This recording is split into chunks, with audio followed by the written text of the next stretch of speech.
कधी कधी आयुष्य आपल्याला अशा वळणावर आणून उभं करतं जिथे पुढे जाण्याचा रस्ता दिसत नाही आणि मनात एकच प्रश्न येतो, हे सगळं माझ्याच वाट्याला का? पण अशा वेळी एक गोष्ट लक्षात ठेवा, स्वामी तुमची परीक्षा घेत असतील पण तुम्ही साथ कधीच सोडत नाहीत. आज तुमच्या आयुष्यात दुःख असेल, अडचणी असतील, काही स्वप्न अपुरी असतील, पण त्याच्यासाठी हार मानू नका.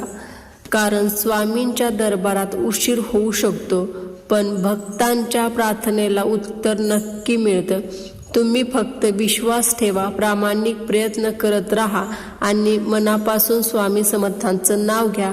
श्री स्वामी समर्थ. आज नाही तर उद्या तुमच्या आयुष्यातही असा दिवस नक्की येईल जेव्हा तुम्ही मागे वळून पाहाल आणि म्हणाल, त्या कठीण काळातही माझे स्वामी माझ्या सोबत होते. फक्त स्वामींवर विश्वास ठेवा आणि कमेंटमध्ये श्री स्वामी समर्थ नक्की लिहा.